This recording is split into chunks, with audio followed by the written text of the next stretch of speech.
time for the McMinnville Water and Light Commission meeting. I will call this meeting to order. Trina McManus, could you please do a roll call? Yes, Mayor Morris. Here. Commissioner Tankersley. Here. Commissioner Elmer. Here. Commissioner Garvin is absent this evening. Commissioner Macy Baker. Here. Great, thank you. We have 3 items listed on the consent agenda tonight. Would any commissioners like to remove any of the items from the consent agenda?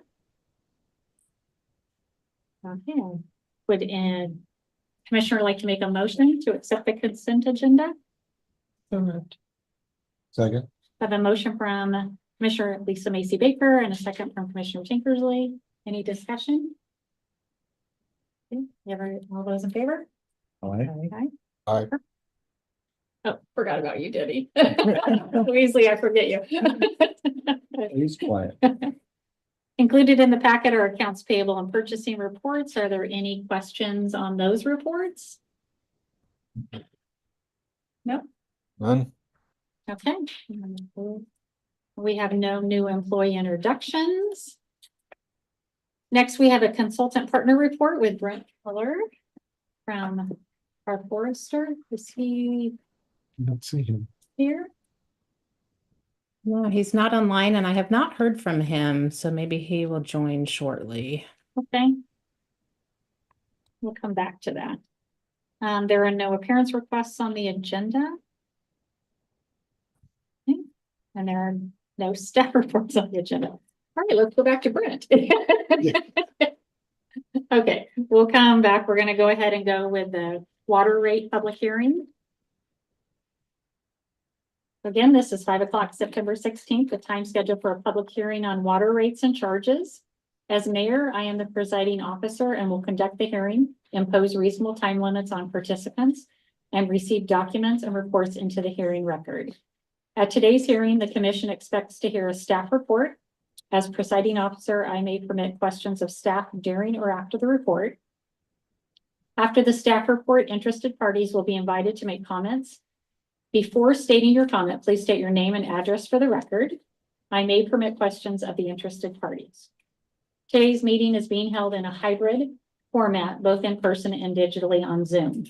Any interested party that has joined the public hearing in Zoom is automatically set to be on mute and to have their video display hidden. At the appropriate times during the meeting, I will ask those in attendance whether they would like to speak. When this occurs, please select the raise your hand option from your device. From the revealed toolbar, select participants and then select raise hand. At the bottom of the participants toolbar, when you have selected raise hand, the staff person managing the meeting will know that you would like to ask a question, and I will give adequate time at these points during the meeting to ensure that we capture everyone that would like to ask a question of staff. If you are having difficulty using the raise your hand feature, you may also use the chat feature to type and state that you would like to speak. This will be monitored by the staff person managing the meeting. If using the chat feature, please note your name and address and confirm that you wish to speak and that you have a question of staff about water rates. If you are calling in via a phone and do not have access to Zoom meeting video and toolbar, please wait until I ask if there is anyone on the phone who would like to ask a question. I will make sure that everyone who wants to participate in the public hearing has the opportunity to do so. Staff will be offered an opportunity for a final comment. After any final comment, I will accept documents and close the record. Finally, the commission will deliberate and consider the proposed resolution and attach rate records. To begin, utility rate analyst Trina McManus will begin with the staff report. Thank you, Mayor. Good evening. For the record, my name is Trina McManus, and I'm the utility rate analyst for McMinnville Water and Light. I've worked for the utility for the last 15 years and have focused on rates and cost of service for about 5 years now. We're here this afternoon to conduct a public hearing on changes to water rates and charges. McMinnville Water and Light consultant Mark Beauchamp of Utility Financial Solutions presented the results of the latest water cost of service analysis in July of 2024. At that time, Mr. Beauchamp presented a 2-year rate track with a 5% overall increase in rates each year. Mr. Beauchamp is the president of UFS and has over 30 years of experience in the utility environment. He's completed cost of service and rate studies for more than 200 municipal systems around the United States and has served as an expert witness in rate cases. Mark is recognized as a national expert in his field and often speaks at conferences and presents to industry organizations. It's staff's opinion, based on familiarity with McMinnville Water and Light's Water Department's financial status, revenue requirements, and review of the UFS cost of service study, that the proposed 5% overall rate adjustments are based on system costs and water rates that are necessary to provide adequate receipts for maintenance and operation of the system, maintenance of adequate reserves for contingencies, and contemplated additions, improvements, and extensions to the system. Staff received written testimony from the McMinnville Fire District on September 8th, 2025, and that letter is included in the packet material. A response to the commission from General Counsel Sam Justice is also included in the packet for the commission's reference. I'd also like to offer the hearing material from the commission packet, which is pages 34 through 127, to be admitted as part of the hearing record.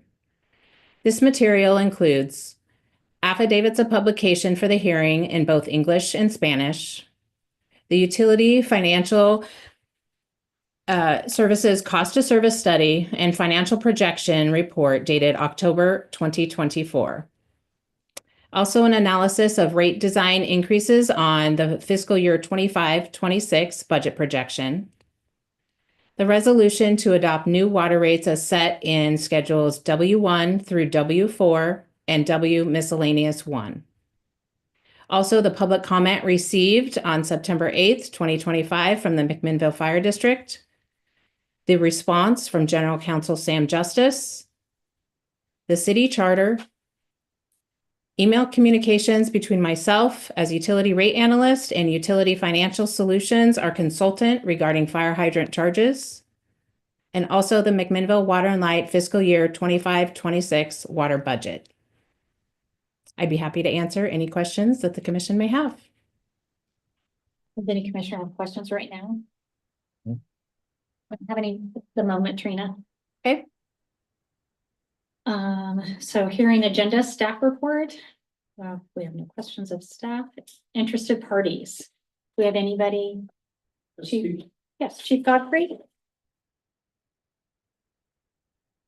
You could state your name. Good. If I can remember it. My name's Reed Godfrey. I'm the fire chief with the McMinnville Fire District, 3850 3 Mile Lane, McMinnville. Good evening, Mayor Morris, Manager Dietz, and members of the commission. My name is Reed Godfrey, and I'm the fire chief with the McMinnville Fire District. I'm here to discuss the fire district's opposition related to the hydrant rates in general, borne only by the fire district, and the proposed increases to the rates. Starting about 21 months ago, the fire district engaged in conversations with Mr. Dietz and his staff on the basis and the unilateral charges for fire hydrants in the city. We've had 3 separate meetings, and we appeared once before the commission about a year ago. To this date, we've received none of the documentations that have been requested in each of the meetings.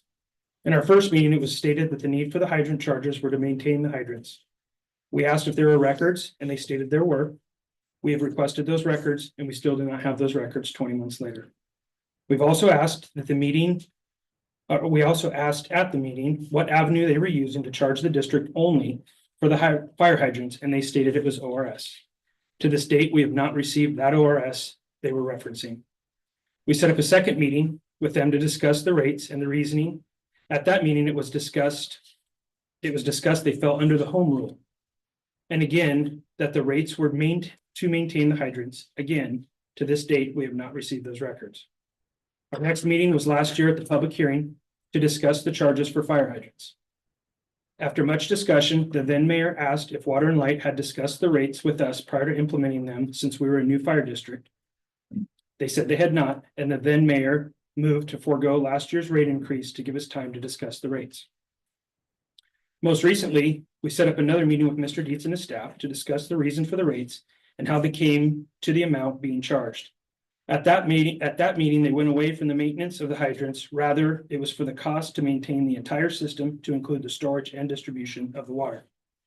They also offered that they had discussed this with their consultant that you had talked about just recently, and affirmed that there were no other examples of this type of fee directly to a fire district in Oregon and could find only 2 others. Today, reading your packet for tonight's meeting, I found a memo written by Mr. Sam Justice providing his opinion to our letter. I think this is a perfect example of the communication that Mr. Dietz and the staff have provided us. None.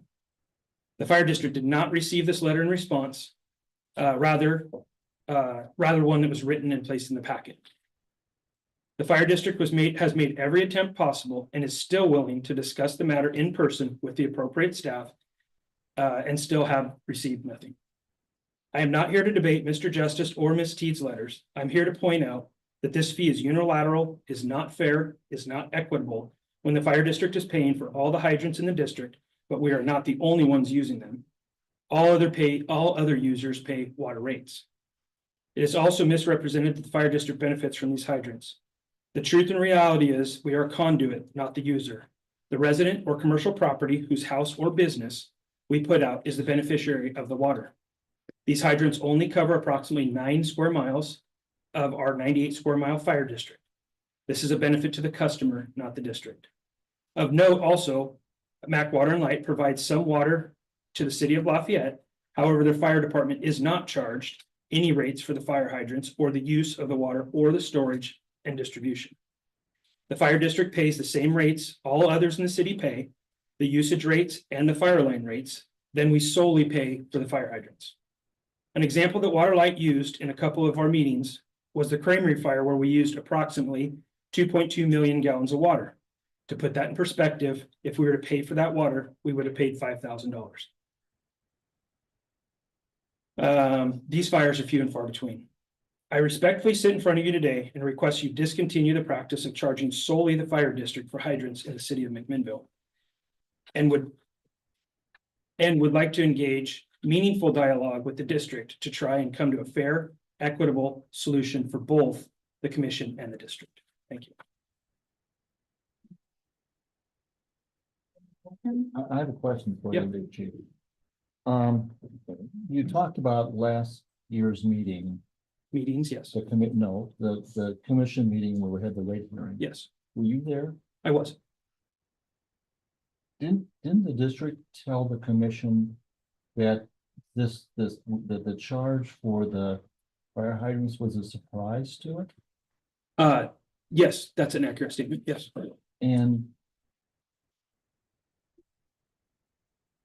The rates were found when I became fire chief okay, and asked but, what the $70,000 was for. but maybe I misunderstood you. I thought you said you started the discussions 21 months ago. That's correct.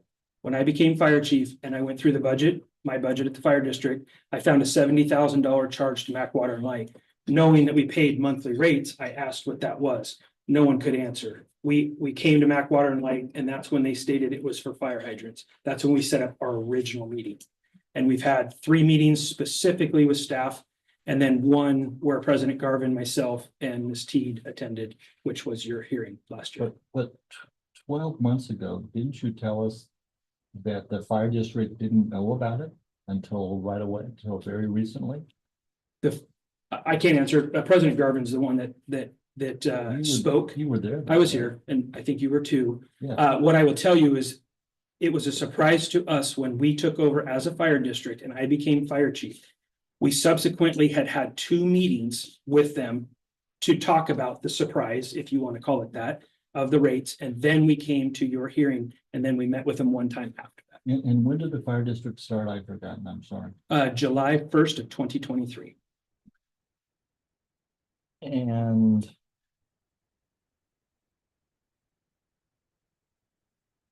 wasn't the presentation a year ago from the fire district that it wasn't fair to raise the rates on you because you didn't know about it until right before that? The presentation, I don't want to speak for Mr. Garvin because quite frankly, he's the one who spoke. I will tell you my opinion. The concern was the rates in general. No other fire districts in the state of Oregon, and as per your consultant that is very nationally recognized, as you stated, they only found 2 others. So that was the surprise, if you will. And then the what are we getting for that? Because no one else is charged a flat fee. Other users get charged a user rate, the amount of water that they use. But we solely provide the monies for the fire hydrants. You said that other people, there are other users of the fire hydrants. Yes, sir. Who is that, please? Contractors usually. You guys give them their meters and they utilize it for like subdivisions and things like that. I'm assuming the city might even use it. Okay, and there's not a lot of that was there. I have no idea. Okay. And I'm sorry, go ahead. Just question, so you said that this is not a common practice This is not a common across practice. the country. This is not a common practice. There's no one in the state of Oregon and at And our so meeting. why do we charge it? There is actually somebody in the state of Oregon. One other person? We found, yes, it's Rainbow Water District, Where's that? Springfield, Okay. They charge for hydrants, how much? $84, I think, per hydrant. They Okay, have a very small number of hydrants. Per year, per month? That's per year. Or I'd have to double check. I and don't, how many hydrants do we have? we have 1,100 roughly, Okay. maybe a little more.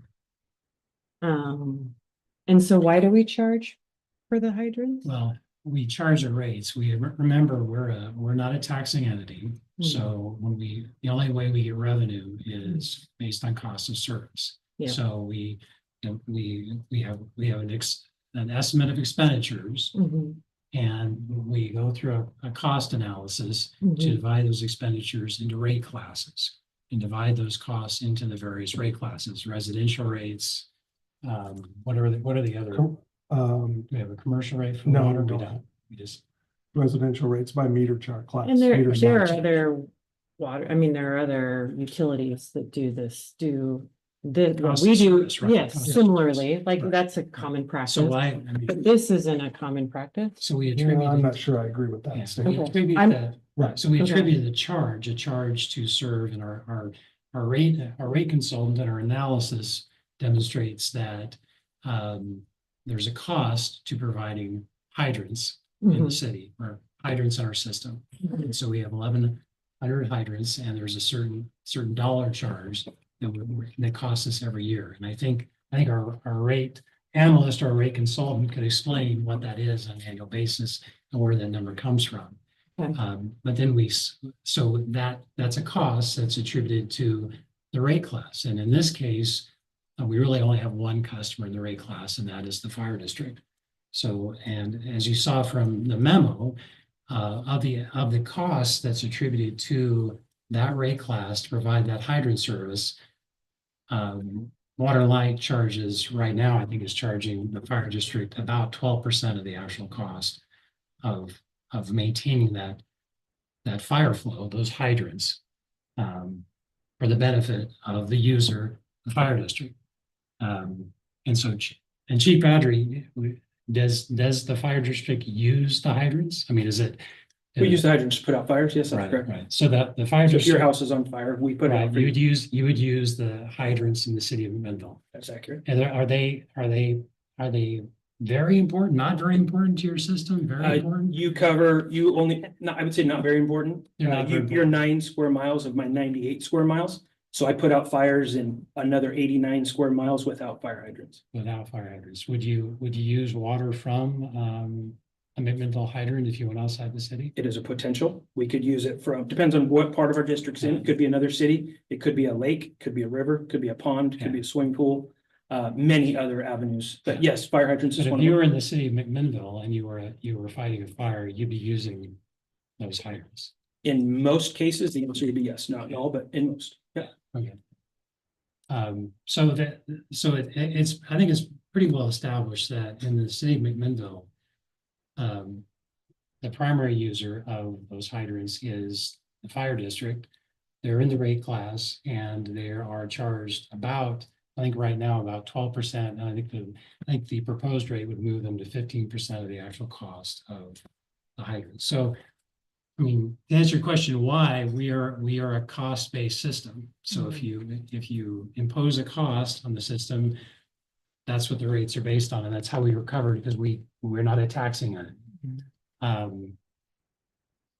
I mean, I guess the question of who benefits from the use of the hydrants. I mean, the chief was indicating that the resident would benefit, but I mean, that's true of any public, service, any public service, whether it's, I mean, who benefits from the water or the electricity that's used by the police department? Is it the police department or is it the citizenry overall that benefits? I mean, it's a public benefit, anything that's a public benefit. And that's true of the, I think we know Yeah. what you're trying to point out, but I guess my concern is, I would like to understand the cost of service and and we actually have a rate consultant here. understand that the fee came from. Yeah. If we were the primary users, why the 12%? Well, I think I think historically that I would have to just surmise that historically, I think the commission has not wanted to burden the fire department with the entire cost of the hydrant system, and therefore has in fact discounted the cost imposed on the fire department originally and now on the fire district.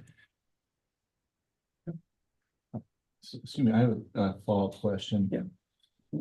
Do you know what percentage of the population you serve is inside the city limits of McMinnville? No. It's substantial, Sure. right? Major percentage. And do you know what percentage of your tax base is inside the city of McMinnville? A large amount. Thank you. I would also counter that. Do you know what percentage of fire calls we respond on versus other types of calls? Very low, below 1%. Explain that to me. I just want to make sure I understand what So you're saying. we run 11,000 calls a year. But to his point of how much is in the city, we run less than 1% of the calls of the 11,000 calls we run are fire calls. I see. If we even paid like everybody else does, a metered rate, like they came to us and said, you utilize 2.2 million gallons, Mhm. that would have cost $5,000 to the district, not 90, not 110, 5,000. And that's the largest fire we'll have for a long time. And we could have 2 or 3 in a year. We could have none for 10 years. The point being is it's a very limited amount that we utilize that. And as it was stated to us in one of our meetings, but the hydrants have to be ready at all times. But there are other districts that you serve water to, like Lafayette, that don't pay that fee. So maybe I can, on that point, they're paying for all the water through the pipe because we don't own the hydrants. Yeah, the city of Lafayette maintains the hydrant. Right. Mhm. So, When they run their fire department, so. How was it done before? But they pay that's the thing, is they pay for the water used, not the hydrant. How is- One that was before the fire district. Before the fire district? How is it, what was was there a charge to the it was city? the same charge. And the city paid The that, city paid that, yes, paid it. and it was discounted like that. And this charge has been there since probably, well, I know before 1961. Because we actually have a agreement, we had an agreement with the city. What was the agreement? The agreement was they were charged $1 or something per hydrant back in 1961. So it was reduced at that time. And I would appreciate it if our rate analysts can talk about the 2 parts of what people get billed, the facilities charge and the water charge, because in my house, I pay for the water I use, but I also pay what the rate analyst says is my share of the cost of maintaining the system. So it's not just paying for what the water is. The fire district pays the same. Yep. Yeah. Do any- Hi, any my other name is questions? Jill. Oh, Would you like me to Stay there. explain a little If you bit? want. That's fine. Go Can you ahead. guys- Are you sure? Okay. Yes. Can you hear me okay? Yes.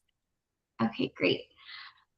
So I've worked with McMinnville on the water study for the past, the past probably 2 or 3 studies that we've done over the years.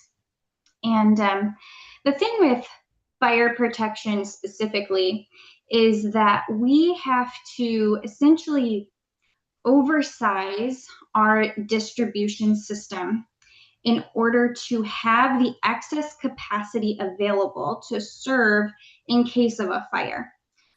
So think all of the pipes and so forth have to be oversized in order to meet that demand that might happen. And so that thought of cost is a different bucket than when you're thinking about the cost of the water, the commodity that's running through the pipe itself. So you have two different buckets of costs when we're thinking about fire protection. And what we follow is from the American Water Works Association. They put out what's called the M1 manual. And that gives us our framework for how we go about figuring out what is that incremental capacity cost associated with what we've had to install to serve fire protection. And so we use what's called an inch-foot method to go through the cost portion. So looking at that infrastructure and that oversizing and the incremental cost of capacity. And then that's what gives us our cost along with the maintenance and any direct costs that you can pull out of your trial balance that are directly associated with fire protection or hydrants specifically. And then we take those costs, and for McMinnville, you have your public fire protection, and then you have private fire lines. So then we use what's called the base extra capacity method to split the cost between those two functions. And so we're looking at the hydrants that the district has specifically, those 1,100 hydrants that John mentioned. And with that, we go through that base extra capacity method to split that total cost out between our public hydrant cost and then the private fire line rates that we also have. So that's kind of the process and the framework that we go through to get that monthly cost for the cost of service. Now, the cost of service rate came out at the $42, and historically, the city had been paying a little over $5 per hydrant. And so we want to start to move that cost recovery toward the cost of service. And the other thing I just wanted to mention, I'm not sure where the numbers were coming from with the number of utilities that charge this way. I looked back at our projects, and I'd say probably about 30% of our utilities that we work with do bill for hydrants. It was higher than I expected. And the AWWA manual kind of leaves that you can, on a rate side, you can charge per hydrant. That is more of an accurate way to do it, or through through the tax base, essentially. I'm not sure if you said your name because I kind of interrupted you at the beginning. Can you just say your name again and where you're from to put it on the record?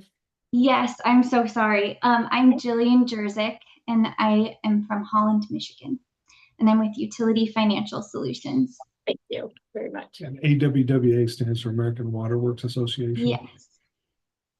So in your cost of service, basically the fire department is paying for a portion of the reservoir, the pipelines from the reservoir, everything, and the hydrant. Is that what I'm understanding? It's not, I don't have a reservoir cost associated with the hydrant. That's going to come into source of supply when they're actually using the water and getting billed for the commodity portion. What we're looking at when we're doing that inch-foot analysis is the piping, the distribution system, pipes in the ground. So can somebody explain the fact that I put it into words that are understandable, okay? That a developer puts in the pipes based on water and light specifications. and pays for the hydrants to go in. Is that correct?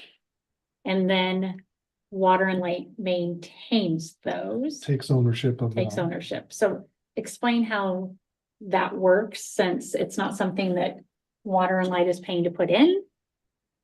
No, you- that's a great question, actually. Is it okay if I answer? Sure. That'd be great.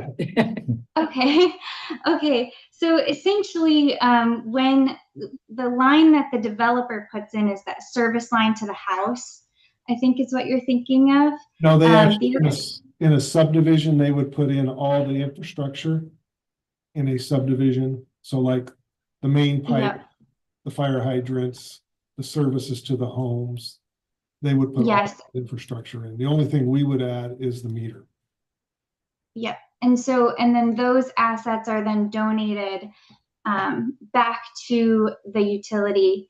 And then eventually the utility will be responsible for the replacement of that infrastructure when the pipe reaches its useful life, and then would be put on the books after that point. How often does that happen? So we estimate 100-year life for the pipes. The meters probably would be like 20 years. But the base infrastructure would be, the pipe in the ground, the ductile iron pipe would roughly be 100 years. And you see that in our system. We're replacing pipes that were put in the 1940s now that are cast iron. And how often, so you talked about the pipe and the meter, how often do we replace the hydrants? The hydrants, it varies because, sometimes they get hit. Sometimes the standards have changed, like you used to put in 2-port hydrants. Now we put in hydrants with steamer ports. So we go out and replace those when we find them, but they can typically go as long as the pipe.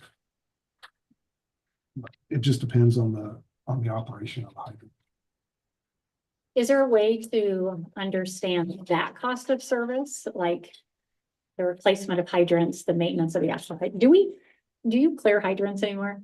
Like where you go out and you let the water out like it used to be when I was a child? So Does that happen anymore? So we flush, but we flush primarily because we want to, we put, the pipes are bigger than we need. So we want to make sure that we keep the chlorine residual high. Uh-huh. So we're flushing those, trying to flush them on a regular basis. So they do get flushed? Like, is it the same process as it was before where you open them up and they? We run them for a certain amount of time. But typically, we haven't done, 2 years, James? That what we're typically doing? Flushing. Flushing program, I mean, we haven't done on everyone, but you try to get every 1 every 2 years, for hydrants. Yeah. This is James Burke, our E&O director, Yeah. speaking from the audit. It's a direct- Flushing the hydrant, it's also for maintaining the hydrant also. Yes, Make sure it's checking flowing and operation. Working when they go up and actually hook up to a purifier. If it needs it. Thanks, James.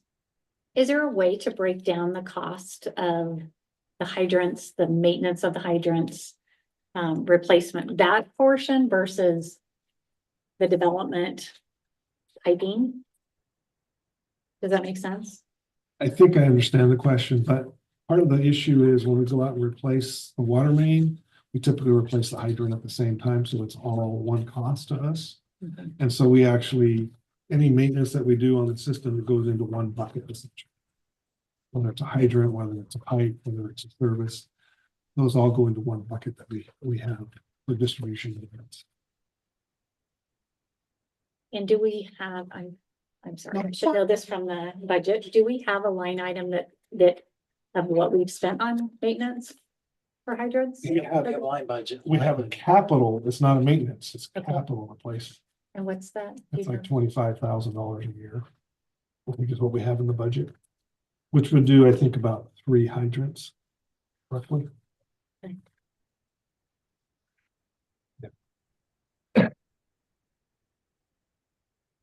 Mayor, one point that I would just like to make, if that's Yeah. okay, this is Trina McManus, is that we recover costs to replace piping through depreciation, and that is reflected in our cost of service. We do not depreciate assets that have been donated to the utility. So cost of service is only reflecting replacement of assets that McMinnville Water and Light has paid for, No part of cost of service is reflecting replacement costs for assets that have been donated. It's only until McMinnville Water and Light spends the money to put the utility in the ground. At that point, we start depreciation, and that cost is recovered through rates for replacement of the asset in the future. Rates to the fire? What is it whatever- right now? So or whatever, rates to? whatever rate it may be. Whatever rate class we're dealing with. So that's applicable to the hydrant rate, that's applicable to residential rates, that's applicable to general service rates, all of the above. That's how we allocate replacement of assets is through depreciation. Commissioner Tanks, you have a question? Couple of questions, please. First, what you're doing is standard cost of service methodology, right? And Correct. it's what industry, it's widely accepted, and it's not science, but it's close, right? Is that correct? Yes, Okay. yes, and we, especially with fire protection, we follow the American Water Works Association framework as closely as we can. And then the second question is, I'm looking at table 22. Yes, table 22 of your material. I can't tell. It's in the UFS materials. Oh, it's page, looks like 111 of their materials. Probably one line. 72 of the packet, page 72 of the packet. Oh, maybe it's three little eyes. Yeah, I'm not three sure. little lines. Okay, so page 72 of the packet. Yeah. And I look at that, and fire line inside is one of the categories. And can you tell us what that is, please? Yes, so those are for private fire lines. So fire lines that are owned by a specific customer for fire protection, like a Okay. large store or something, And is, inside the city and outside the city. so fire line inside is inside the city, and fire line outside is for our customers who are outside the city. Is that correct? Correct. Okay, and as I look at the numbers, the proposed charge for the fire line inside is $9.84. Is that correct? Correct. And the cost of service on that is $11.35. Is that correct? So they're Yes. pretty close, right? Yes. And then outside the city, there's a similar, I think you said is the variance is between 5% and 6%, right? Correct. But for fire hydrants, the cost of service is $42, and the proposed charge is between $6 and $7. Is that correct? Yes. Okay, and okay, that's all. Thank you. Oh, excuse me, one more follow-up question. If the chief is right and we shouldn't charge the fire department this, then the rest of the customers have to pay it, right? That's correct. This is not something like your public utility like PGE where you just, well, maybe the stockholders can pay, right? Because we have to recover all of our costs, right? That's correct. Yes. And the difference in cost right now that's not being recovered. So the difference between the $6 and the 42 is having to be recovered through customer charges currently. Thank you. Commissioner Elmer? Yeah, I just a question. So we have an assessment that's been here for 64 years, approximately. And I know, and I'm vague on some of these dates, but the fire district was formed how long ago? 2 years. July 23. July 23. And during all of that, I'm sure the fire district was, you know, developing its budget and going through all the paperwork. Is this assessment something that was never brought before you guys while you were forming or negotiating or whatever was happening to form this district? I can only speak from January 2nd of 2024 when I was hired.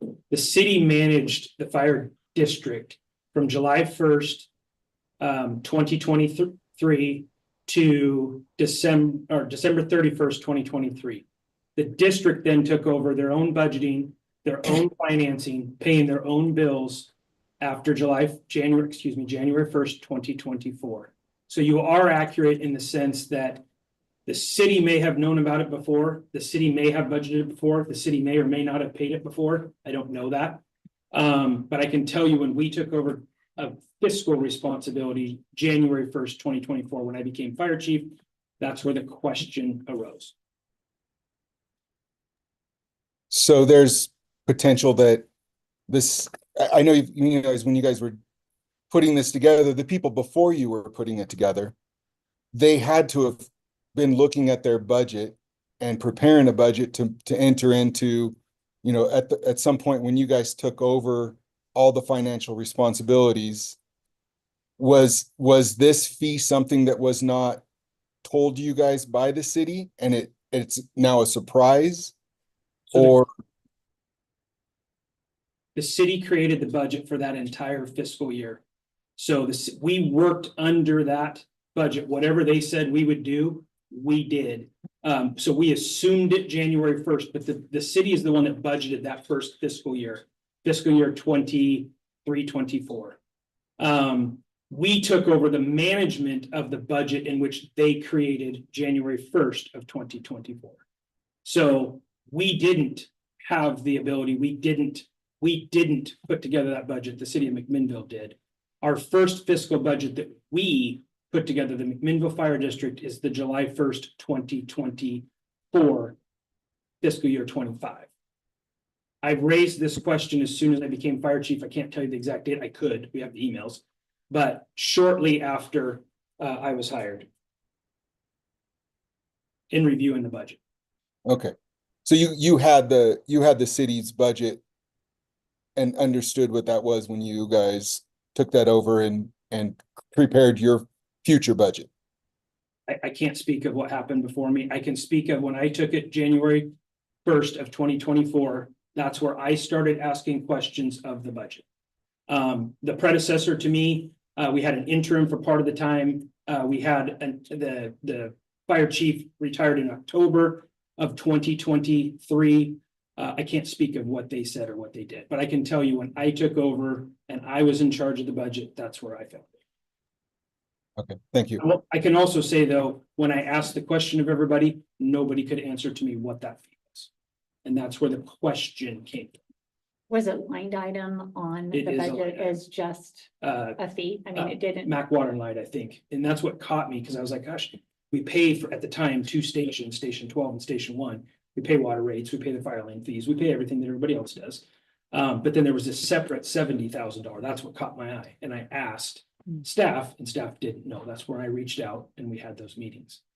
And if I can, one point of clarification to what Jillian asked, because I want to make sure I'm clear. The numbers that I utilized today came from our last meeting with Mr. Dietz and staff. So none in Oregon and 2 others in the country. Those came from that meeting. I did not make those did not make those numbers up. 30% of the other users, that would not be the majority of the other users. That's the first time I've heard that number. And also in your fee scales, it's fair and equitable. And this isn't fair and equitable when we're the only ones paying it. So you said there was, John, one other district. That we found so far. We found that this week.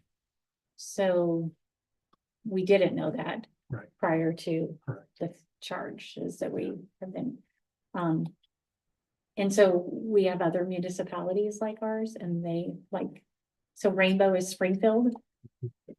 Is it Canby? What are the other ones that are municipalities like us? So it'd be Canby, Eugene Water and Electric Board, and Springfield. And do they have fire districts or city? The Springfield's a fire department of the city, so they go out, obviously their district goes outside the city limits, and so the Rainbow Water District is outside the city limits. Just trying to Mhm. do comparisons to really understand where we're at. Do you have any other questions? Yeah, I think I just want to understand better how other cities then or municipalities and utilities do this in comparison to what we do. I just don't want to be, Yeah, I mean, Different. I guess my. are we, like, I just want to understand that we're charging appropriately. Yeah, I would say, I mean, in my legal opinion, we're a cost of service based I get that, entity. yeah. And under the city charter, you specifically have authority to charge use and consumption rates for water. And then the commission does have authority to charge a fee for the use of facility that it owns with the delivery of water through a use rate. You absolutely have authority to do that. I would say that your decision point is really on cost of service. So the record that needs to be established for a rate that would stand up in court is based on cost of service. If it was only based on what other people do in other systems, frankly, that would not be a sufficient record to establish a rate for this system. We have to do it based on our costs, our system, the services we provide. So I understand your interest in hearing what other people do, but frankly, if that's all we had, that wouldn't be sufficient. It wouldn't be sufficient evidence in the record to establish a rate. Does anybody have any other questions for Chief Godfrey before I go on to other possible comments from people? Thank you. Thank you. Is there anyone else signed up or anybody else in the room that wants to speak? No? Trina, do we have anybody on Zoom or the phone? We do have a couple people on Zoom, so if you are on Zoom and would like to speak, please use the raise hand feature.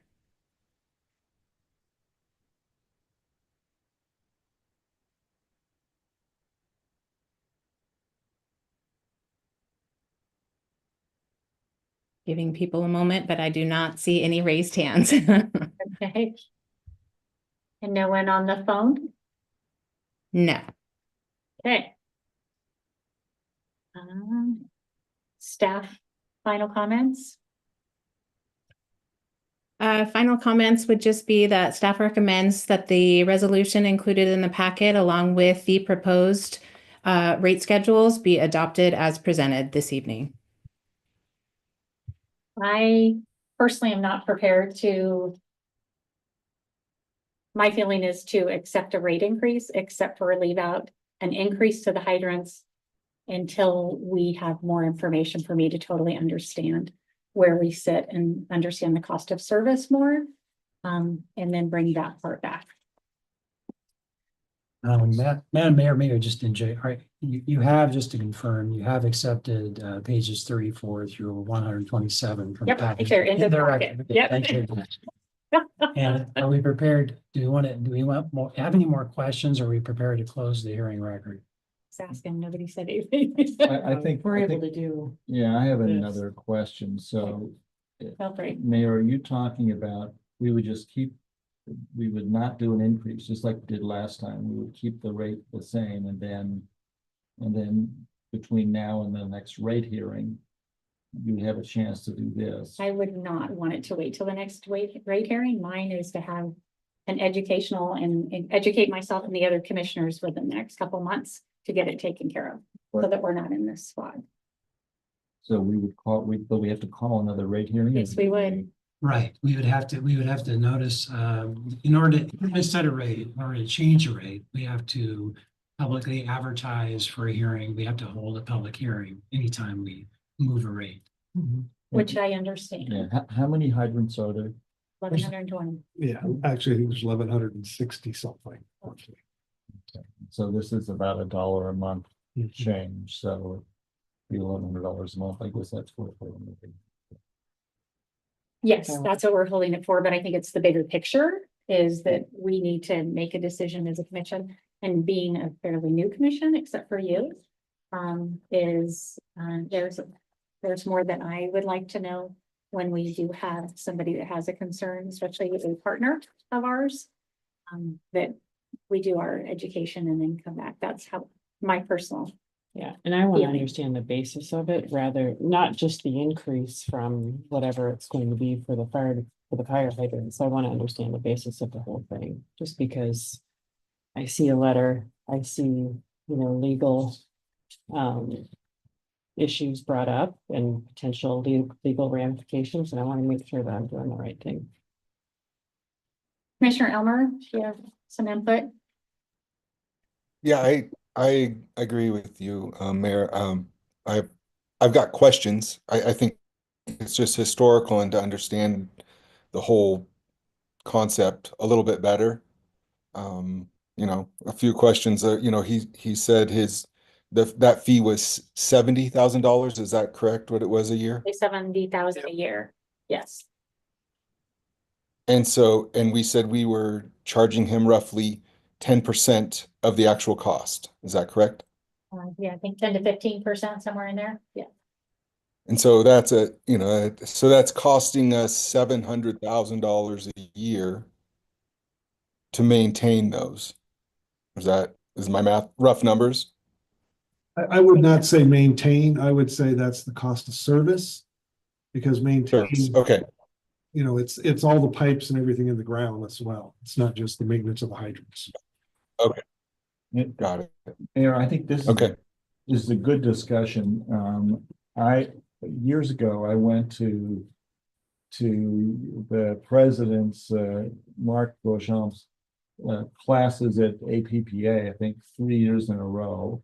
And then he talks to us all the time. So I think it would be worthwhile for the commission to have him or Joanne or somebody to, cost of service 101 and spend some time on that. I really think that's worthwhile. So I wrote down maybe a work session. Mhm. Is I that think what that you, is would that work? work session, and then I would like to engage in conversations if we can. Fire district. So we could set up a work session. Okay. Talk about it. And it probably would be good to talk, not just this rate, but all Oh, rates, definitely, yeah. because this is just one of many we have. Right, Sam, what do we need to do here? So is the consensus that for how the commission wants to leave the fire hydrant charge the same, just either or is? For right now, Yeah. and then review it. Not in a year, I want to do it Okay. swiftly. So I guess it is the motion would be essentially not changing the fire hydrant charge as part of rate schedule W3, the water rate schedule for non-metered charges. A motion to adopt or pass resolution number 2025-22, a resolution by the McMinnville Water and Light, by the city of McMinnville, a municipal corporation, state of Oregon, acting by through its Water and Light Commission, establishing water rates, customer charges, and fees. So that resolution, and we tag on to the front of it, except not changing fire hydrant charge, or the fire hydrant charge in rate schedule W3, which would remain at $5.37. So Yeah, Is that clear? yes, but I think my concern is the charge to begin with.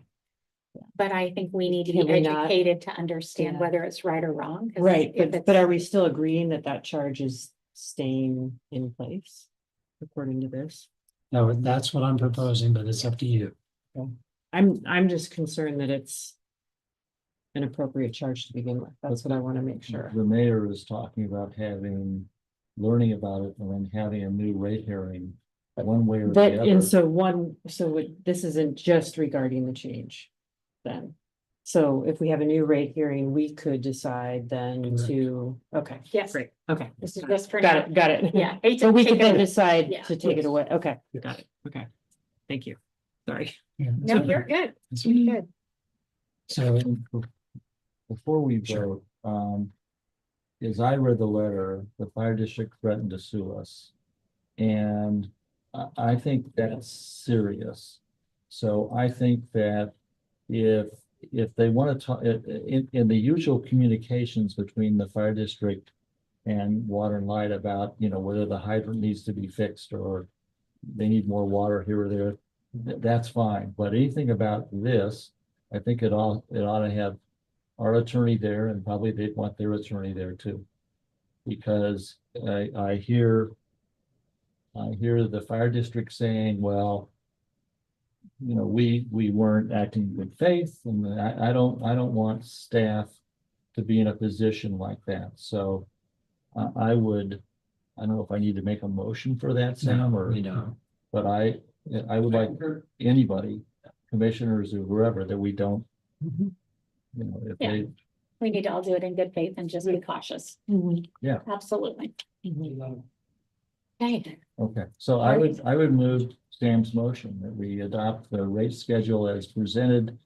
The resolution with one change, which is that we would not increase the fire hydrant fee. All right. So I have a motion from Commissioner Tankersley. Do I have a second? Yeah.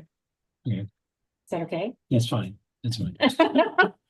And then I'm gonna take it to Trina. I'm sorry, I missed who seconded that. Lisa Macy Baker, Lisa. Commissioner Lisa Baker. You have too long a name. Commissioner don't- Lisa. Mayor Morris, Yes. Commissioner Tankersley, Yes. Commissioner Elmer, Yes, Commissioner Macy Baker. Yes. Okay. Officially close the public hearing, Mayor? Yes, at 5:57. Okay. Okay.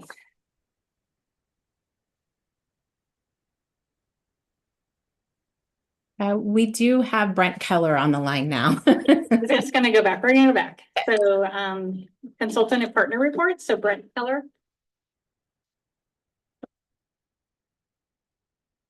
Are you there, Brent? There we go. Good evening. Thank you, Mayor. 2024 subject sales. The 341 road sale is entirely buttoned up. Project work's complete. The next step there will be reforestation, which will happen this fall and winter. We'll probably burn the landing piles this fall. And then actual planting will take place in January or February. The 2025 sales, the 350 sale, of course, Stimson's holding on to that till next year. We may start some of the project work this fall, the pre-commercial thinning in particular. The 731-90 100 road sale is all buttoned up on the ground. Roughly 380 loads were shipped Stimson and other destinations. Still waiting to get a few, I think there's one payment left, and so got to get a little more information. I'll have the final official numbers next month, but I think we're right on target for the originally estimated volume and value there. And project work for that sale is mostly complete, but still buttoning up a few things, and so we're in good shape with the time frame of that sale ahead of the rainy season. And fire season was pretty mellow this year. We never got to a level 2. I'm sorry, to a level 3. We were at a level 2. That was lowered to level 1 last week. And it looks like there's more moisture coming here soon. So that was a good outcome as far as fire risk in the watershed this summer. But just the same, the water night fire truck and operators, fire equipment is still on site. So any questions? Any commissioners have any questions up front? I do. Commissioner Tankersley? So Brent, on the 100 road sale. Yeah. As I look at it, it looks like the volume that we got is roughly 10% down from the estimated volume, but the value is $20,000 out of $1.6 million lower. What happened? How do you explain that?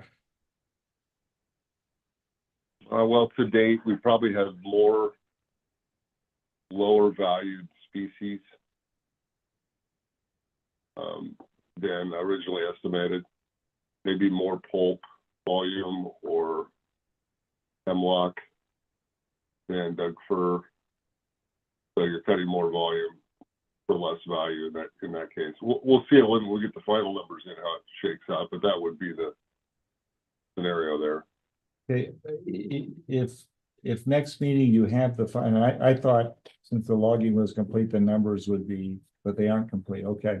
So if we have anything like this next time, I would like to know what the reason is rather than maybe, please. Sure. Yeah, I'll look at how it comes out in the end, and if it's flipped like that, I can get more resolution in terms of the value by species, which will fully explain that difference.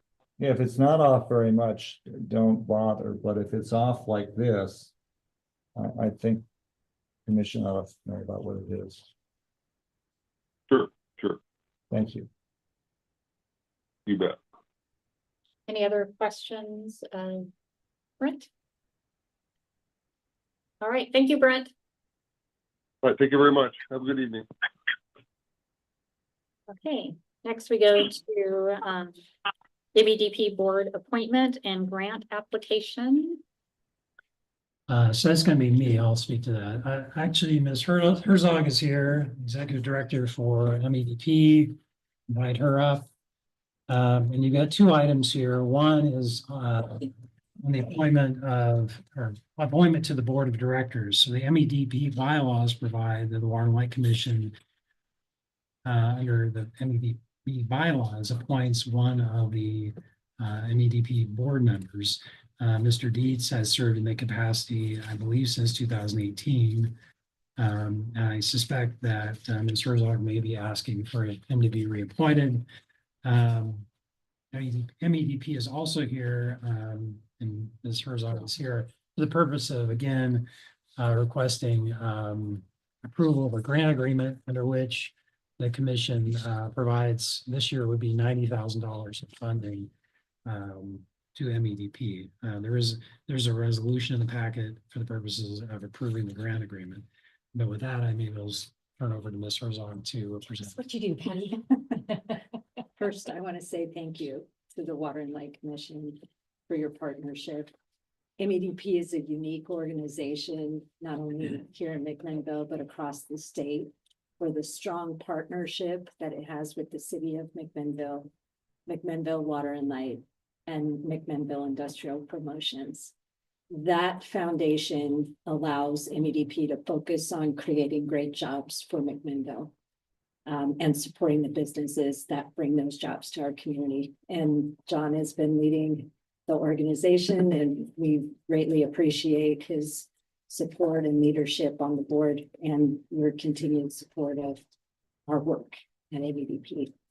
So I wanted to share a little bit. Trina's got a presentation that I put together, but just a little bit of history and background about MEDP to help everybody understanding that we've got some new commissioners on Water and Light now.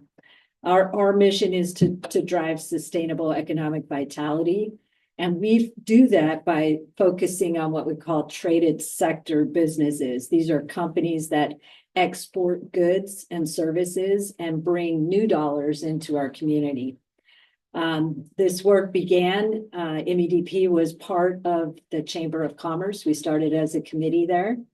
And that was back in 2004, 2006. And then with the strong backing of our sustaining funding partners, Water and Light, the city, and MIP. MEDP, thank you, hired its first executive director in 2006. So next year we'll be celebrating 20 years of creating jobs here in McMinnville. In 2018, MEDP became a 501c6 organization. So we've got that, and we focus on playing a key role with our business partners to become a trusted connector, conveyor, and champion of McMinnville's traded sector economy. We work on business growth, workforce development, and community prosperity. So here are our board of directors. We've had some changes over the last year. So John Dietz, of course, is our board chair. He's served for 7 years now. Mike Morris has been on the board for 5 years. Heather Richards has served 9 years. Teresa Smith has been here for 8 years, and Lori Robertson has joined just this past year, taking over for Devin Paolo, who served for 3 years on our board. Teresa will be leaving her role on our board. Well, we're sorry to see her go in October, but we will be filling that with a replacement from MIP to fill that seat. Slide. And then here's our mighty staff of 2. And you're invited, by the way. Oh, thank you.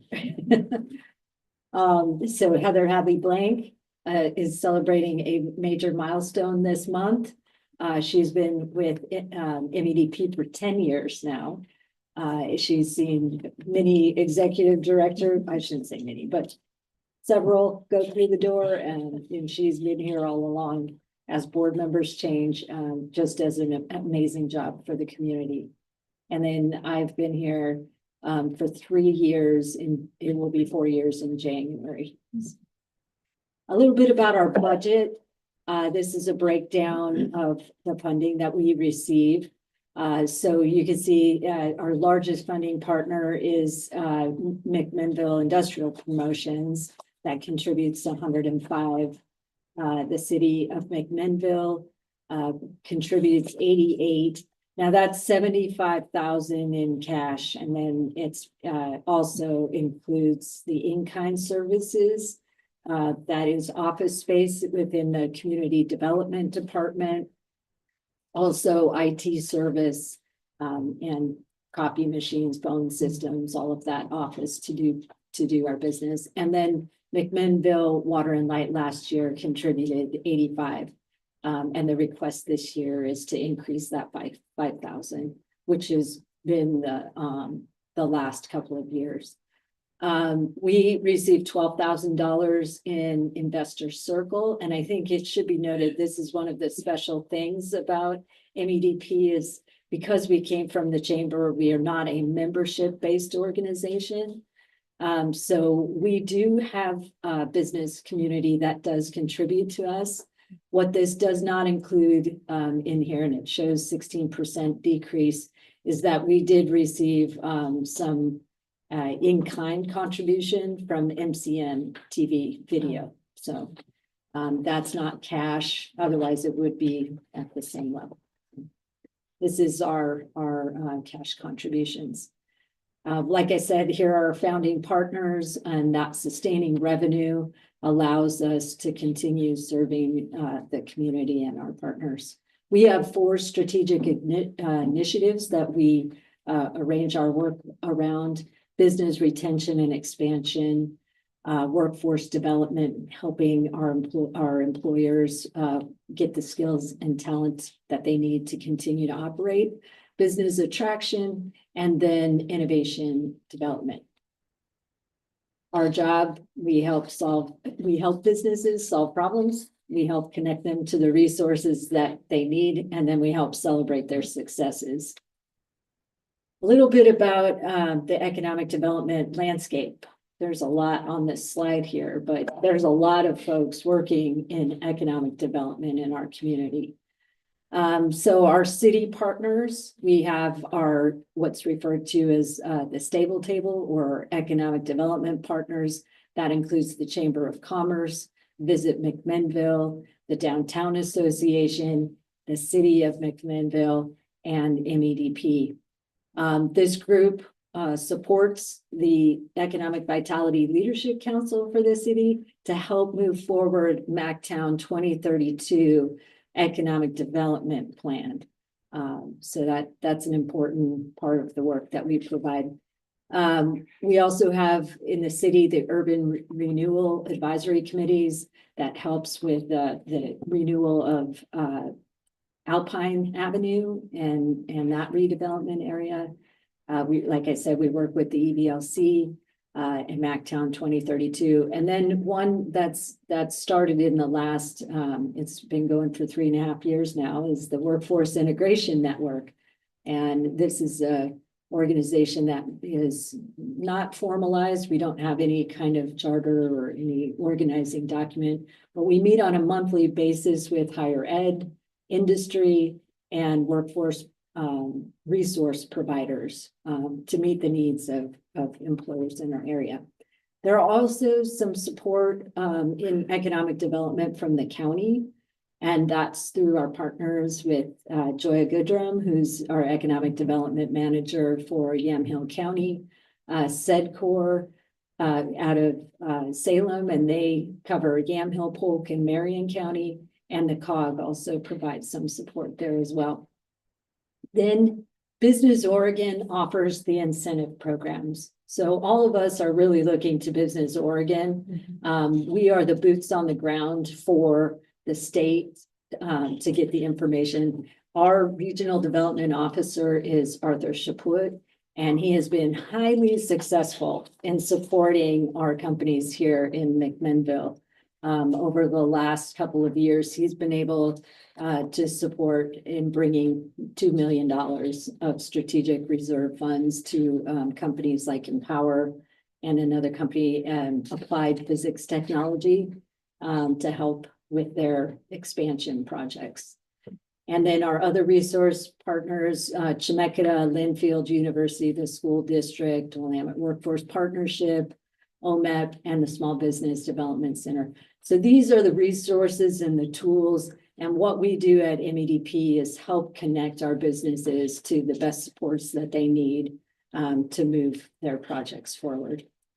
So we focus first on our retaining and expanding our existing businesses. We have amazing businesses here, and how can we help them be as successful as they can and expand?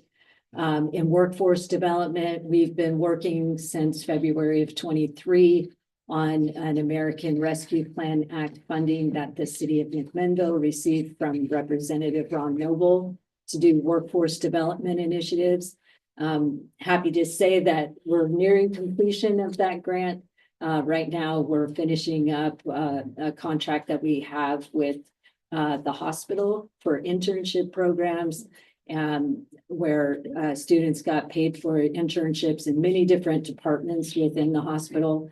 But also very important is the LPN to RN program, where they were also paid for their time getting that experience. And again, the Workforce Integration Network. Business attraction, we also help attract business. Most of those is identifying properties that we have and working with our partners at MIP and the properties that they have to attract companies to come to our area. Business Oregon sends out several leads over the year, and then we follow up and match up with the properties that could best meet those needs. And also important is to make sure that they're a right fit for our community. Innovation development, this is an area where we support local entrepreneurs. McMinnville has incredibly innovative folks that are starting businesses, solving big problems. And so we've been working with Launch Mid-Valley, which is the regional innovation hub for our area. We've worked with Linfield University on a launch lab, and also with the city on McMinnville Landing and the regional innovation hub. So when the MEDP board meets and the MIP boards meet, these are the things that we're looking to attract the right businesses to our community. We look at the high density, high wage jobs. So just at a bare minimum, we're looking at what companies can attract 7 to 11 jobs per acre. We want companies that have very good cultures, that give opportunities for their employees to grow. They're focused on innovation and research and development. And one that's really unique, and I was talking with Kim Uranus Parker at Willamette Workforce Partnership, the regional workforce board, about what makes a quality job. And this was one that our board has been discussing for a number of years. And that is the leadership of that company engaged in our community? Are they invested? Are they volunteering? Are they participating in the packs that the city have to help guide and direct where our community is going? So that was one that she had not seen before. And so she thought that was really unique. Here's a little snapshot of the properties that we're looking at, vacant, available large industrial sites in McMinnville. Right now we're working on with the city on McMinnville Landing, which is between the hospital and the airport for development, and the innovation campus. MIP has acquired property on Colvin Court that we're looking to help activate. And then the 26 acres on Orchard, MIP is currently working on infrastructure improvements so that can come online very quickly and support further business development. When it comes to entrepreneurial startup ecosystem, this is I call it business farming. And you look at it, we're seeding companies that will become the next large employers for our community. And this is part of Business Oregon's 10-year innovation strategy. So locally, we work on Launchpad Valley. We hold a monthly coffee club. We hold boot camps. We offer access to capital forums, and we connect with our regional and state partners to support companies in making those. A couple of others, the Center for Innovation Excellence, that's a statewide program, and listed there, you have one that's focused on bioscience. Pendleton is unique. It has the unmanned aerial systems, and that's the focus of that. And we've actually had a startup from our community that participated in the first cohort of that program. Phoenix Solutions was that company. They're located out at the Northwest UAV campus near the Heritage Center. And then we've got regional innovation hubs, and our regional innovation hub is Launchpad Valley. It takes a lot of work behind the scenes. So while I refer to MEDP sometimes as a little bit of special ops. And so you don't hear a lot about what we're doing. A lot of what we work on can't be talked about openly in public meetings because of confidentiality agreements with companies. But we're doing a whole lot of connecting and building relationships so that we can help move projects forward. Some demographics that you might be interested in, I double checked some of these today. Our population's 35,000. The median household income has ticked up a little bit from last time I checked a year ago to 70,000. The median age at 38, we have a large population at 65 plus in our community, which drives that median age up. So no, it's great. We like all of the folks here in McMinnville. One thing to note here too, we got about 13,000 employees, and the leading industries in our community is manufacturing, healthcare, social services, and then retail and education. I'd like to thank, these are our investors, our funding partners. And then just if you're interested in participating in any of our events coming up, there's a QR code, and we've been hosting tours for Yes. the mayor Been great. and educating and getting folks out there. And we just are so grateful this work wouldn't be possible without all three of our funding partners and Water and Light, who's been so generous with us. So we thank you. I have two questions for you. Yes. When your little talk made me think about a couple things. Are there new businesses that have come to town in the last couple of years that MED brought here that you could share? Yeah, so we work really hard on this part. Okay. I mentioned Business Oregon sends out leads. Yes. We send those out when they write fit for McMinnville. There has been discussions. So they haven't finalized. Okay. These things take a very long time to do. So Okay. we're working with the state on some active leads right now to see if they possibly come to be. There's been some activity out at the airport as well, some interest in locating there. But I can't, Okay, well, I that's mean, fine. I just very small businesses that we worked for a long time that have started, like Bad Dog Bakery and some in coffee. That they had attended our coffee club for startups for a very long time, and then now we see them in a retail location. But a lot of that for the larger. So the higher- traded sector, we haven't had a new one come in the last Right. couple of years. Okay. Right. And I guess that would also go to my next question, which was job development, was what you adding jobs to our Yeah. community. So if we haven't gotten any, not that you're not working on it, I want Right. to make sure I know, but we haven't had any large employers come to add a large number of jobs. Yeah. Or more smaller hit and miss. Very good questions. Last year we did an event called the Sprout Summit that was really driven by three companies that have been working. Chippewa Farms has been working on reducing waste in organic waste in landfills. Solid Carbon, which is doing carbon sequestration in concrete. And a company called Ravino, who is working on recycled water, wine or water, wine bottles. And so those three companies had been meeting individually as a group, just on their own to support since they're startups and getting going in this field. So recognizing that we don't have a budget to go out and do attraction visits to pull folks in. The concept was, what could we do to put a spotlight on attracting companies to our area? Much like the Bend Venture Conference, that's known across the Western United States to attract startups and investors. And just to even be there, even if you aren't pitching your ideas. So we did the first Sprout Summit in an attempt to attract and focus attention on, hey, if you're in this field, we'd like you to innovate and be a part of the culture that we have here.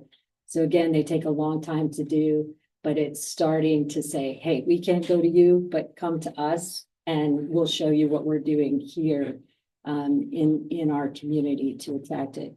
It really is the entrepreneurship. And that's why I say business farming. And some of the terminology is very similar. So seed funding, you talk about incubators to help small companies grow and scale to the next level. And really that's what we're doing when it comes to business attraction, is taking those folks that have ideas and want to build their companies. Because those three that you mentioned are definitely like one or two employees. They're not like Yes. adding a lot of employees to our city. So do you envision when the innovation campus and airport come along that we might be able to get some larger employers? Is that what? That is the plan as Okay, as and you'll a be part of community. that? Yes. Okay. Yeah, I mean, we're working in tandem. I mean, it's a team sport in economic development, and we're all doing our part. Yeah. And to bring those folks in. Great. I think one thing to keep in mind too, and I hear this a lot from John. Sorry to put you on the spot here. But it's something that we've talked a lot about, and you can see it in the community too. Having all your eggs in one basket where one employer holds so many jobs, that is a really, I hear the stories about HP and when they left McMinnville. I think we're still seeing today that some of the impact of losing such a major employer. So John is constantly pointing out, hey, it'd be really nice if we had 10 companies that had 50 employers or Right. less I than think that it would be is nice. to go out and attract, that, NVIDIA or, the next huge .com business that has 2,000 employees. Right. It doesn't work as far as our housing needs and the impact that would have on our school district and community. But it's more of a long-term sustainable outlook and how we can grow for the long term. Sure, Yeah. I totally agree. I'm just thinking that 1 to 2 employees to be a little bit bigger would be nice, but I agree that They have visions. thousands isn't. And it just kind of, the smaller can integrate the employees into the community better too. Consume all of our resources. Right. So, thank you, Patty. Yeah, thank you for that. Any questions? Tom, do you have a question? I can't if you want. You're so good. No? Okay, thank you. Okay, so we have 2 things in front of So us. there's 2 things. One is appointment of to the board of directors, and the proposal is to reappoint General Manager John Dietz to the MEDP Board of Directors. So that would be essentially the motion. So moved. So motion from Mayor Morris and a second from Commissioner Lisa Macy. Any discussion? I think it's a good idea. Okay. Great. Trainer? That's just a motion. So you Like, can just vote on that. never mind. All those in favor? Aye. Everyone says yes, Trina. The second is, Second. there's a resolution number 2025-23, a resolution authorizing and approving a grant agreement with the McMinnville Economic Development Partnership, an Oregon nonprofit corporation by the city of McMinnville Municipal Corporation, State of Oregon, acting by and through its Water and Light Commission. That's resolution 2025-23. Dan, I have a question. Quickly. I'm on the MIP board, and so do I have a conflict here? Is it something that I can, we've talked about this before, I think, and I didn't know what happened. If you're concerned you have a conflict, then I'm always ill prepared at the last minute to answer that question. I would suggest just abstaining. We would have a quorum. Okay. Okay. So Commissioner Tanksley's going to abstain. Okay. So I have a motion on the floor from Commissioner Lisa Macy Baker. Do I have a second? Second. All right. Any further discussion? Okay. Trina? Mayor Morris, Yes. Commissioner Tankersley, Abstain. Commissioner Elmer, Yes. Commissioner Macy Baker. Yes.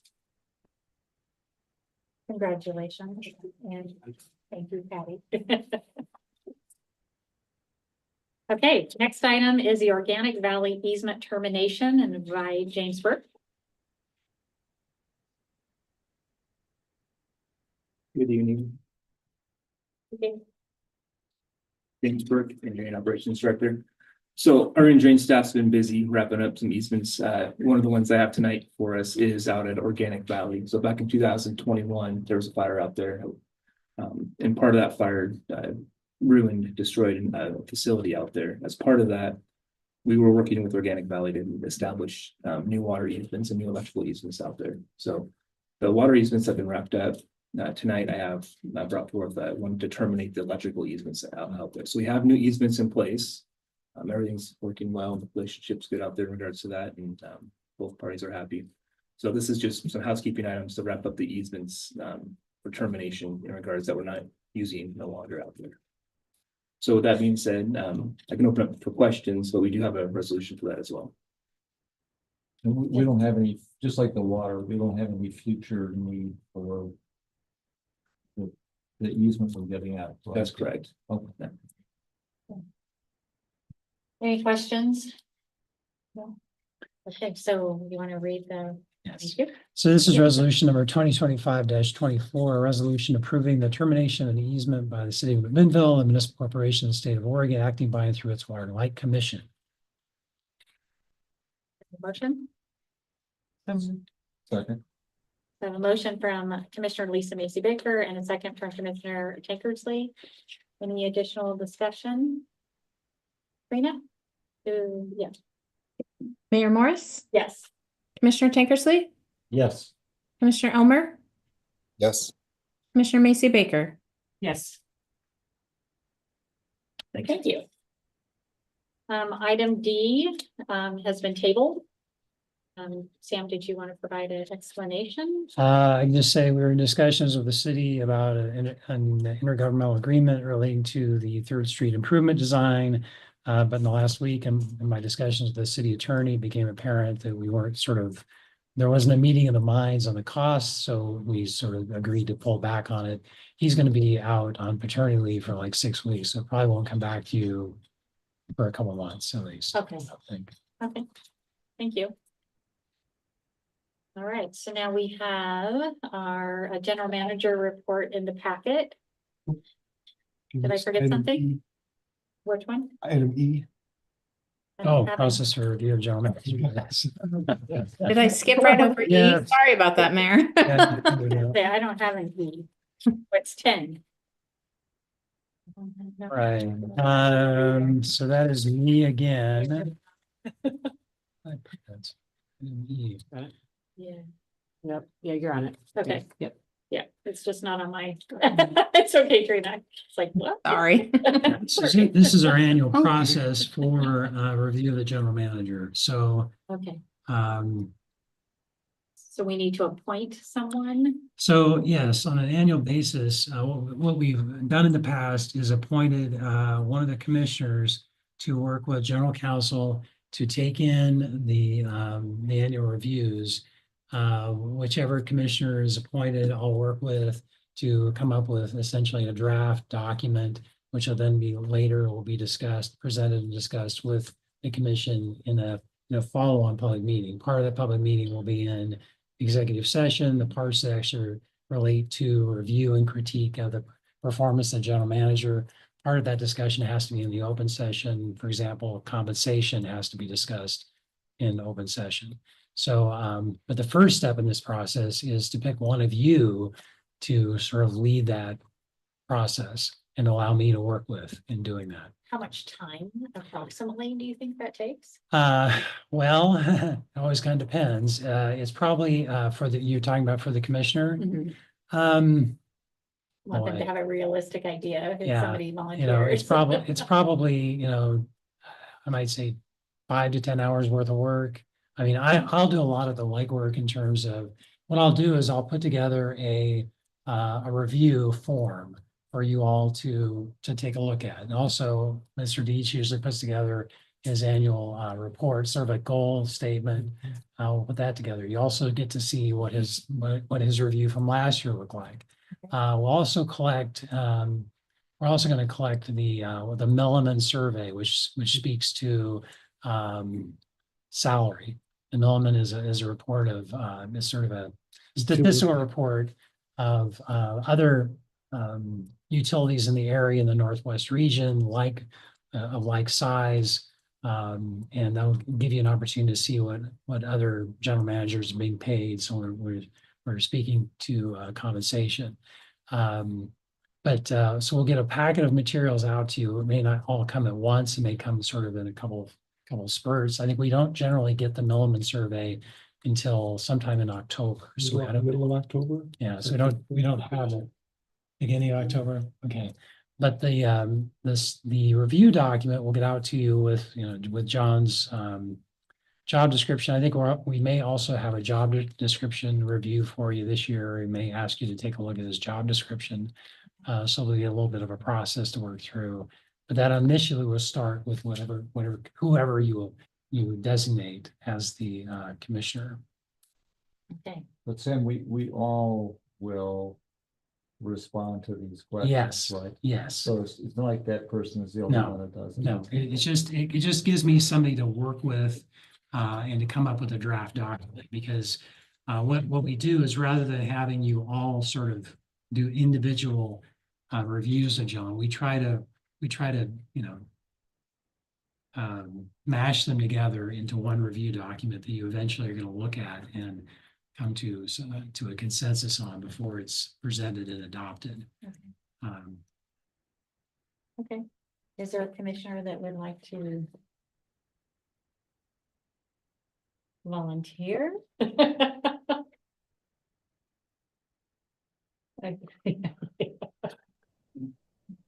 I'm willing. Great. Or something. Oh, Jenny, we got the I'm willing. Is that all you had to say?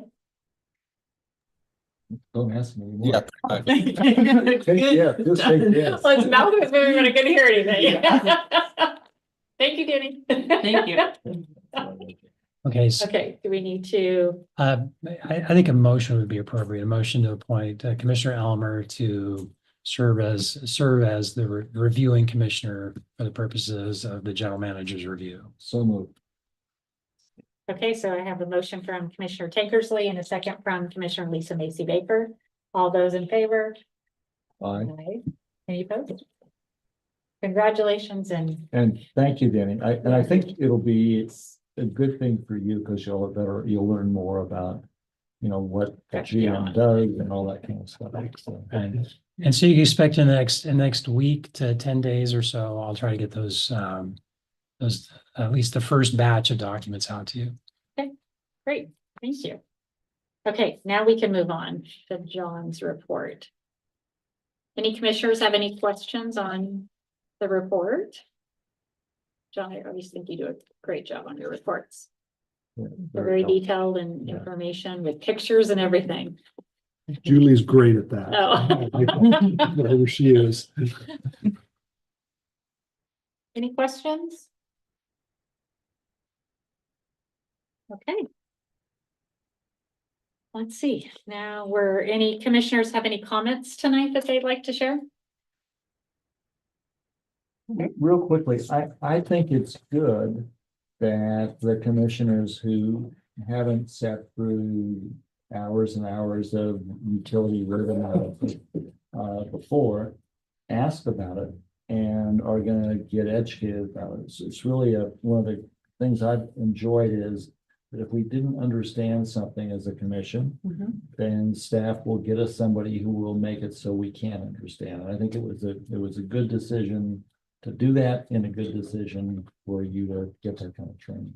Awesome, thank Because you. it's gonna come up again, just, what does this really mean? And it is not exactly science. There is some art to it. And Yes. and so there are choices you can make within parameters, but so anyway, I think that's a good thing you did. Yeah, I think it's good for us all to understand, and that's what we're here for. Do you have any comments? Jenny, do you have anything you want to share tonight? No, I don't. Okay, I do. I wanted to share with the commission and the community that I have respectfully requested, Adam Garvin has respectfully requested a leave of absence from his role as commissioner of McMinnville Water and Light. And I have accepted that. It's for the duration of his employment as interim city manager to address any conflict that there may be. We had a long conversation, Adam and I had a long conversation. We have talked with Sam, we talked to John and the city of McMinnville attorney. And it is just, it's not precedent. We haven't done it before, but it is something that's allowed.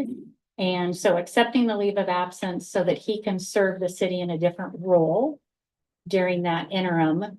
However, it is also a agreement that we have made, Sam and Adam and John and I, that if we feel like it is causing any conflict to Water and Light, whether it be quorum issues or it may be taking longer than anticipated, which we have not put an exact date on it because we're not sure, then we will come back to the table and discuss it and figure out what we need to do, because we don't want to do anything that is going to put Water and Light or the city in any bad light or in a position that they can't function well. So I have accepted that and it will be put into the record. And again, I don't have an exact date. We assume 8 to 12 months was what we said as the city looking for the interim. Do we need to do anything more than that? No. Okay, any commissioners? I guess one thing I have to note is that does take us to 4 commissioners. And just to keep that in mind, so that we make sure we all attend our meetings, so that we do have a quorum, so that we don't affect the business of Water and Light. I appreciate you keeping that in mind. No more concerts on Tuesdays. What was that? No more concerts. No more concerts. So if anybody has any commissioner has any questions, I'm happy to answer everything. Nope. All right. We're gonna move to financial information. It's included in your packet. Anyone have any questions about that? Nope.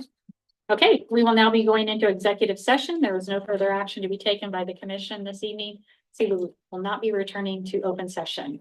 Ask General Counsel Sam Justice to please read the citation to take us into executive session. We're going to go into executive session pursuant to RS 192-660 sub 2 sub F to consider information and records are exempt from public disclosure under RS 192-345-23, revealing security measures to protect individual buildings, property, and information processing, and RS 192-660 sub 2 sub P to consider matters relating to cybersecurity, infrastructure, and responses to cybersecurity threats. If we have any media with us tonight, which I don't think we do, they'd be counseled not to share anything that we discuss on these topics from the executive session. And we will be adjourning the meeting in closed session and not returning to an open session to take any further actions. I think if It's you want to 6:42. get some food.